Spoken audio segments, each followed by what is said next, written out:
Just some external stuff. Any of you are interested in joining NTU in the near future?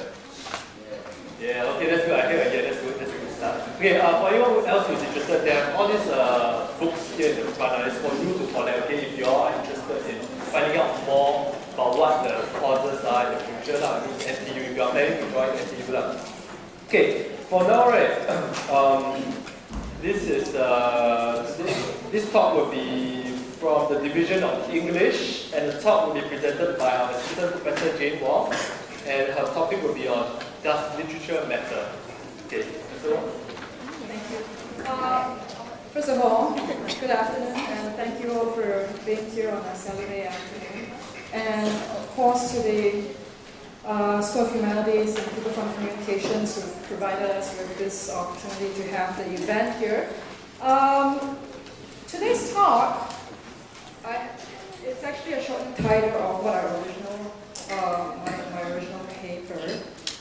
I'm assuming that some of you are here because you are considering possibly pursuing a career in English. Anybody? No? No? Okay. Let's hope that, well, I hope that the talk will get you thinking about it. All right, let's get started then. The topic for today is, does literature matter? The original title, which is not on your handout, I am sorry, but because there's quite a substantial amount of text that I will be going through in the paper, you will have to have your handout with you to follow along with me. The original title of the talk is, does literature matter? History, fiction, and representation. So these are the three areas that I'm going to be covering today in my attempt to answer the question, does literature matter? Okay, perhaps I should start with saying a few words about how I came about on deciding the topic for this afternoon's talk. I was asked to select a topic that may be of interest to students who will be taking their GP, their general paper, at some point. And I suppose the point of a general paper is to test, or rather to gauge a student's ability to respond critically to events that are especially relevant to us and to our lives today. Now, would that not be everything under the sun, we could ask? Yes, we can say that. But can we know everything there is to know under the sun? This is quite unlikely. But at the very least, we are aware of what is happening around us. In fact, we cannot avoid this knowingness in the age of globalization and social media. But there is a difference between knowledge and engagement with knowledge. The general paper assumes that you have the knowledge, but it wants to know if you can engage with that knowledge in a critical and coherent manner that exhibits independent thinking. You must know, engage, and articulate. All three are rooted in reading and writing. In other words, they revolve around representation and interpretation. Now, representation and interpretation is at the heart of literary studies. And so I find it quite useful to ask the question, does literature matter? This is not a trick question. A more practical urbanite will no doubt dismiss the question as redundant in a way. In our pursuit of economic stability and success, few would consider the relevance of the literary arts. Some may think the arts to be indulgent, perhaps even a luxury for romantics, who do not have to worry about paying bills or feeding a family. Yet, these ideas make up a story, they have assumptions, and they express opinions. Literature tells stories, but it also tells history. But you will say, how is literature history? One is fictional, the other is factual. How can they have anything in common? But they do. And it is because of the relationship between literature and history that brings me to say that yes, literature does matter. When I speak of literature, I speak of it in the broadest terms. But my central focal point lies in narrative. Our modern understanding of narrative, at least in the literary realm, is often associated with storytelling.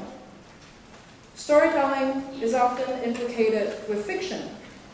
But the word narrative, taken from the Middle French narrative with an F, was originally used in legal documents. In the English-speaking world, narrative from the early 16th century is described as a part of a legal document which contains a statement of alleged or relevant facts closely connected with the matter or purpose of the document. That which is alleged throws truth or fact into doubt. Immediately, there is an intrinsic need to distinguish what may or could be true and what is without doubt true and factual. This preoccupation is still firmly rooted in modern ideas of what narrative means today for the literary critic and the historian. More specifically, both schools agree that literary narratives are fictional and history is factual. One is subjective, the other objective. In the 1980s, Hayden White, a prominent historian himself, destabilized these ideas. He considers literary and historical narratives as verbal artifacts, and that with the exception of their truth values, both types of narratives aim to achieve similar ends. He says, both wish to provide a verbal image of reality. The novelist may present his notion of this reality indirectly, by figurative techniques, by registering a series of propositions which are supposed to correspond point by point to some extra-textual domain of occurrence or happening, as the historian claims to do. Now, coherence plays an important role in both types of narratives, the literary and the historical, as they are bound by representation. And White reminds us that the preoccupation with truth is a modern term that did not happen until after the French Revolution, when historiography was considered to be literary. The more pressing concern then was not a way of seeing history as real and literature as imagined, but rather the opposition of truth over error in writing history. White emphasizes that before the 19th century, it was understood, and you can see this quotation on your handout. This is the first quotation there. That it was understood before the 19th century that there are many kinds of truth, even in history, could be presented to the reader only by means of fictional techniques of representation. These techniques were conceived to consist rhetorical devices, tropes, figures, and schemata of words and thoughts. These are all techniques that are used in literary narratives, which, as described by the classical and Renaissance rhetoricians, were identical with the techniques of poetry in general. Truth was not equated with fact, but with a combination of fact and the conceptual matrix within which it was appropriately located in the discourse. The imagination, no less than reason, had to be engaged in any adequate representation of the truth, and this meant that the technique of fiction making were as necessary to the composition of a historical discourse as erudition might be. To have a better understanding of Hayden White's observations, we must first keep in mind that modern historians, like novelists, poets, and playwrights, depend on the narrative mode. That is to say, they depend on literary narrative techniques to make their work understood, even if the historian is simultaneously drawn to the appeal of narrative as a mode of representation, and the desire to reject it on grounds of letting history speak for itself. Historical narratives, unlike fictional ones, are deemed objective, and as such, it must be devoid of a narrative voice, including that of the historians. The events are chronologically recorded as they appear on the horizon of the story. No one speaks. The events seem to tell themselves, he says. Without going into a lecture on historiography, let's take a brief look at what I mean. The first instance that comes to mind would be Shakespeare's famous history plays, and how they came to be before, during, and even after his time. In the European tradition, history spoke itself with the ancient annals. The main concern of the annalists was to record notable events, these having largely to do with the birth and death of kings and prominent figureheads, the declaration of wars, the announcements of new taxes, and times of great floods and famines. There was no narrative to speak of. So, historical events were generally recorded line by line, and there is no narrative to link one to another. There is no narrative to tell any kind of story beyond the fact that such and such a person had died in this year. There was no such thing as what we call modern historiography today. So there was no narrative to speak of, simply a linear progression of the years. It took a few more centuries before we have the early modern chronicles that Shakespeare used as sources for his history plays. And in the chronicles, most famously, Holinshed's Chronicles, we find some form of narrative. This is in the 16th century. But even then, the chronicles were immensely problematic for many reasons. The narrator's voice, which is the chronicler's voice, is apparent, but the complex politics of publishing, patronage, intrinsically tied to the state and the church, made the chronicles more subjective than objective to a large degree. Furthermore, as some historians suggested, chronicles could not be considered history proper because it was really an account that does not end but stops at the time of the author's composition. It leaves things unresolved, or rather it leaves them unresolved in a story-like way, according to White. For some modern scholars, the lack of narrative cohesion and coherence poses a problem. Other scholars have gone as far as to remark that where there is no narrative, there is no history.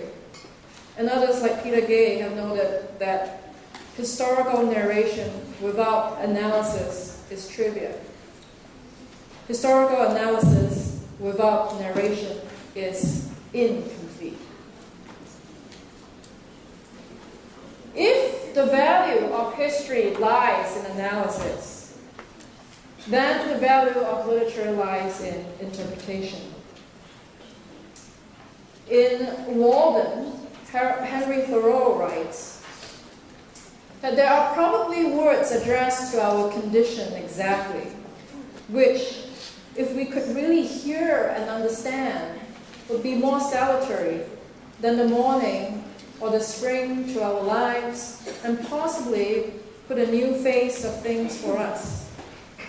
The book exists for us, perchance, which will explain our miracles and review new ones. Alexander the Great, or Alexander of Macedonia, who established one of the largest empires of the ancient world, would have thought the same of Homer under the tutelage of Aristotle. He had carried a copy of Homer's Iliad with him on his campaigns. Part history, part myth, Homer's ideas of honor, virtue, and glory appealed to Alexander. He had learned from them and was inspired with the stories. In this, Alexander had more in common with the Renaissance poet Philip Sidney than with Aristotle. In his defense of poetry, one of the first English treatises produced in the early modern England period that attempts to discuss the value of the literary arts, Philip Sidney acknowledges his admiration for Aristotle, but disagreed with the Greek philosopher's ideas of the arts. Aristotle had ranked philosophy as the highest form of learning, followed by poetry and then history. Philip Sidney claims that the philosopher's knowledge is too abstract and general, and that the philosopher teaches obscurely, so that the learned only can understand him. That is to say, he teaches that is already taught. The historian also makes a poor teacher of moral knowledge and virtue because he is too committed to the particular truth of things and not to the general reason of things, that his example draws no necessary consequence and therefore a less fruitful doctrine. Sidney's observations of history were, one can say, somewhat controversial for his time. 16th century England was wedded to the idea that history was worthy of study because it provided precedents of events and incidents so that the reader would learn from past examples of how one could imitate virtuous behavior and avoid bad judgments. But Sidney proposes poetry to be more suitable as a didactic art. Poetry, therefore, he says, is an art of imitation. For so Aristotle termed it in the word mimesis, that is to say, a representing, a counterfeiting, or figuring forth, to speak metaphorically, a speaking picture with this end, to teach and to delight.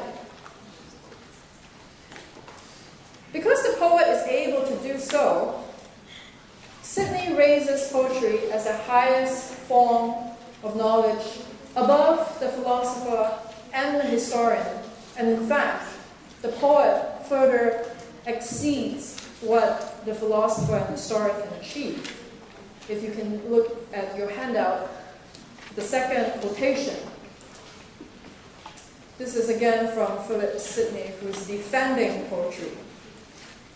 For whatsoever the philosopher says should be done, he gives a perfect picture of it.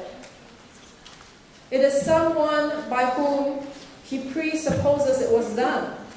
So he as couples the general notion with the particular example. The poet affects feelings and does not just give examples.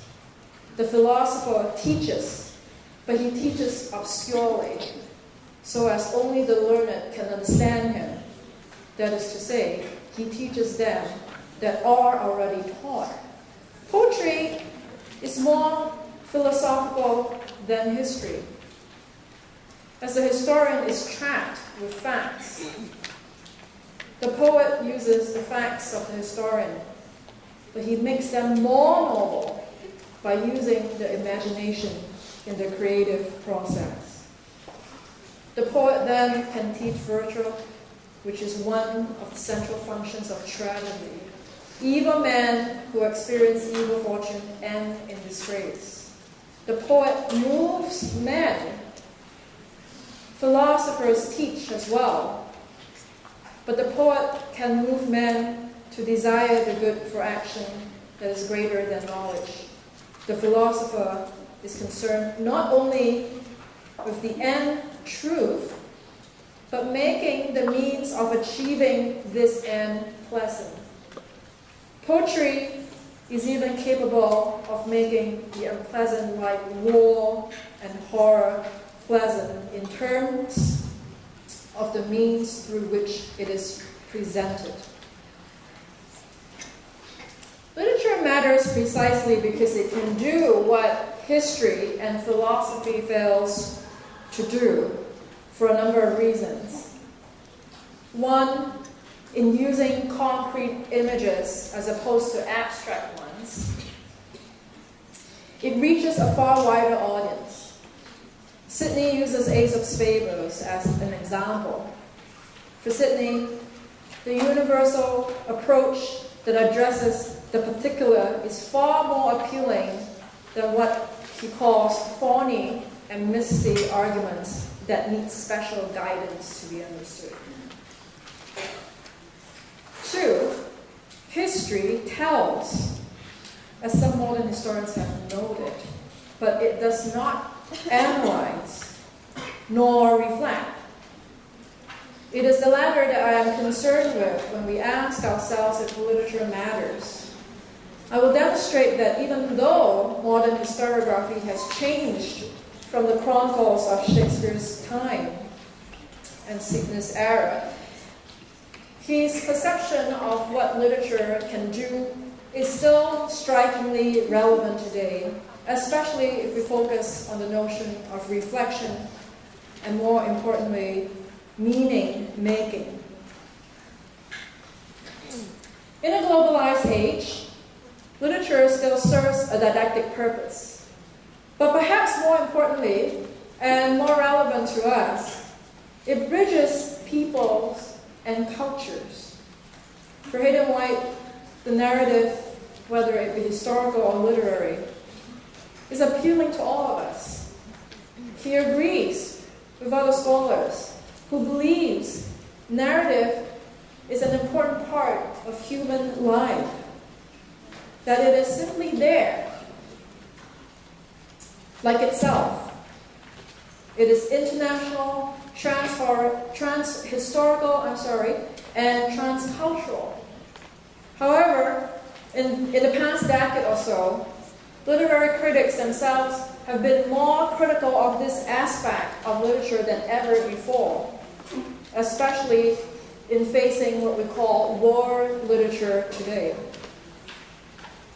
Skeptics think that world literature panders foreign cultures in our university classrooms. The question that is asked is this: can we possibly know all of world literature? The idea sounds absurd. How can one possibly attend to a scale as large as the world? As Emily Apter recently noted in her recent book, Against World Literature, she notes that universities, in their rush to franchise the global campus outposts all over the world, have seized on world literature as a catch-all rubric for flimsy programs in the humanities that ignore rather than deepen local knowledge. That it either reinforces old national, regional, and ethnic literary alignments, or projects a denationalized screen that ignores the deep structures of national belonging and economic interests, contouring the international cultural industry. Other scholars, like Spivak, have stressed the limitations of translation, noting the neglect of language in world literature translated into English folds all of the world's literature into a deceptively accessible English.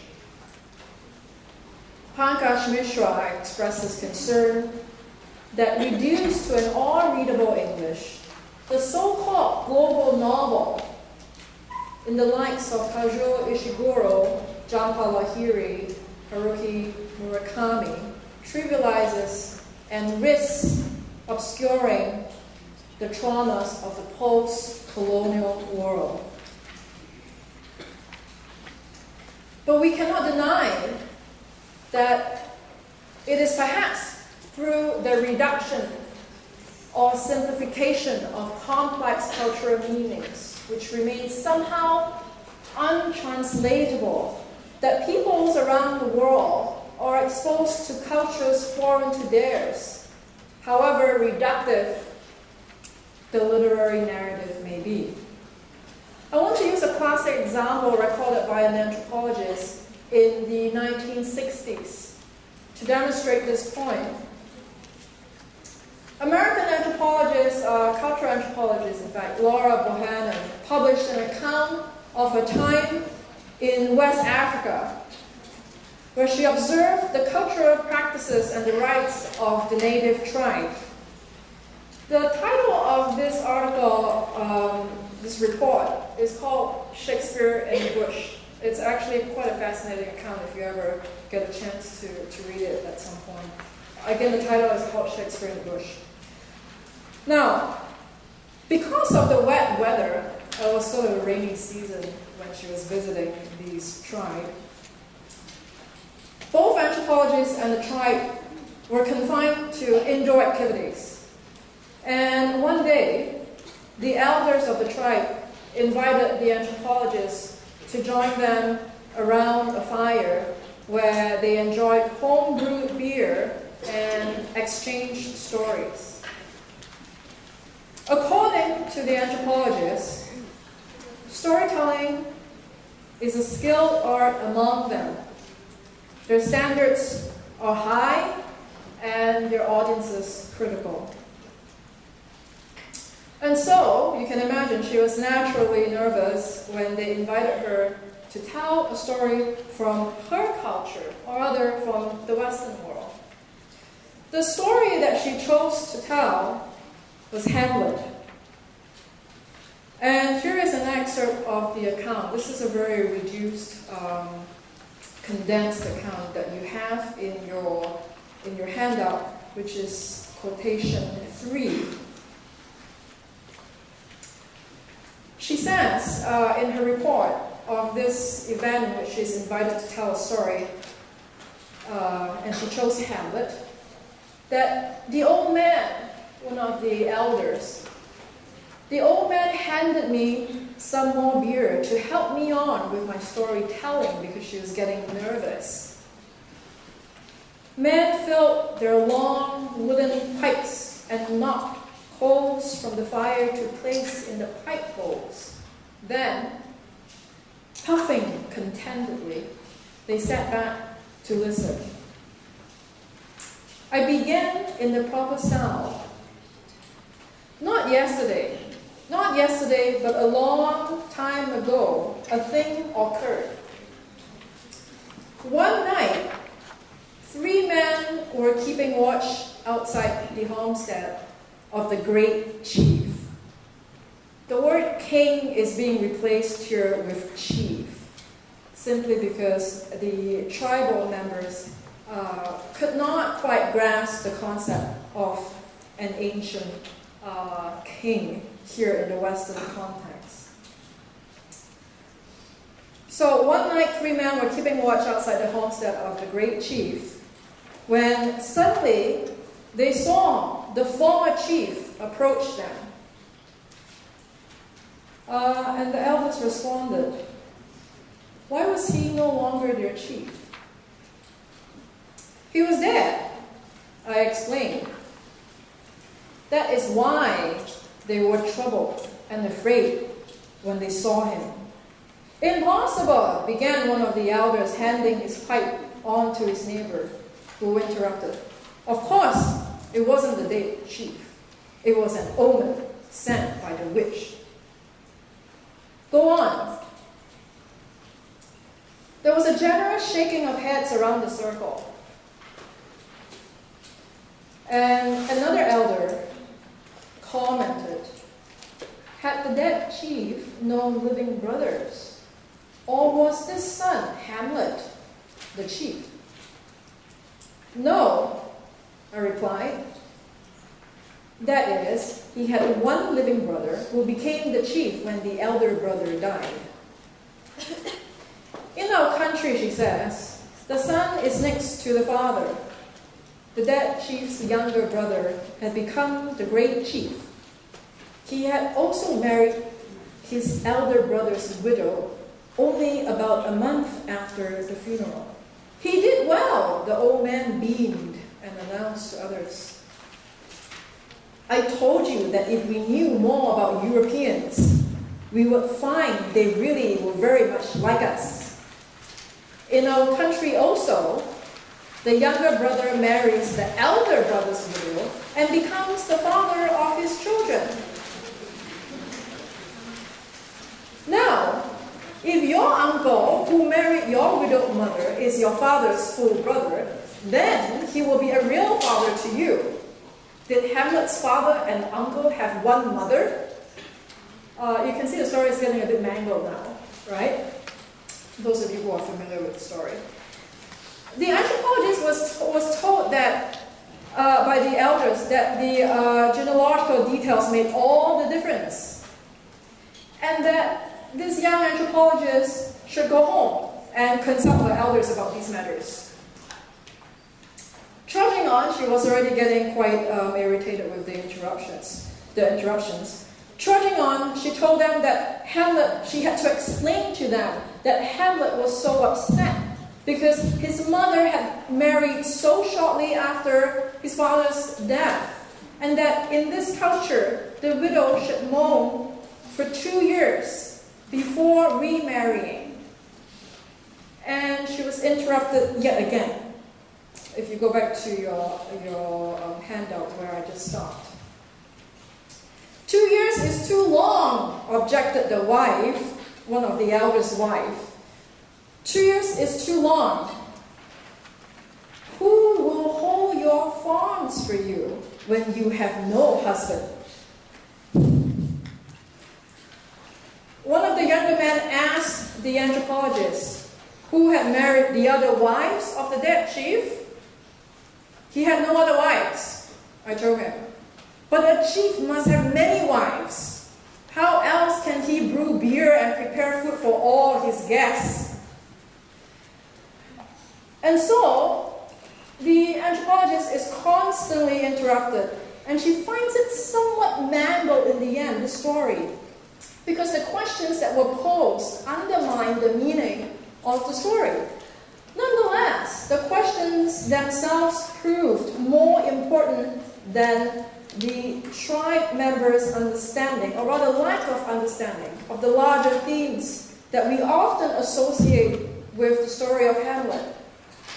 This is because through the story, they, the tribal members, get a glimpse of the outside world, one which they call European, and they assert and position themselves as distinct from that European world. When the anthropologist explains that chiefs in their country only have one wife and that they paid servants from tax money to do their work, the elders disagreed, insisting that it is better for a chief to have many wives and sons who would help him hold his farm and feed his people. Then everyone loved the chief, who gave much and took nothing. Taxes were a bad thing. But more importantly, one of the audience members remarked, that is the way it is done. So that is how we do it. Through the story, their questions and skepticism essentially allow them to distinguish, recognize, yet assert themselves from that which is considered to be the outside world. There is, in other words, a sense of a world. Their misunderstanding of the story or the ideas behind it translates into an understanding of a world that is beyond their small village. Literature bears witness to the world in a way that history cannot. And Philip Sidney was spot on when he expounded on the value of literature. History, he says, is trapped in facts, but the poet uses the facts of the historian and makes them more knowable by using the imagination in the creative process. Literature is universal and particular at the same time, and this is something that cannot be achieved in history and philosophy. What do I mean when I say that literature is universal and particular at the same time? I mean, in literature, we can address conditions like happiness, grief, rage, without any boundaries, and yet we can anchor these ideas in a specific period in time, whether it be in the imaginary sci-fi world or within a historical event that is real and factual. Historical fiction is an example of this. Shakespeare has been accused of everything from plagiarism to potentially committing treason for his history plays. But for readers and audience members of the 16th century, it was a revolution of sort. The London playhouses played to full houses, catering to the illiterate laborers and the aristocracy at the same time. The former had no access to the chronicles, and the latter had used them for political intrigue. The power of these fictional historical narratives lie not in its history, but the ambitions, the cruelty, and the despair in the voices of the dead, calling questions to age-old assumptions. The long vilified image of Richard III, Richard II, some of it created by Thomas More, is displaced and destabilized in Shakespeare's narrative. A king that was a victim of unfortunate circumstance. Neither Thomas More nor Shakespeare lived in the time of these ancient medieval kings. How much of what they wrote was made up and how much was real, we do not know. But in imagining, we are faced with inquiry. And this is the value of literature. To ask, to inquire, and not to assume.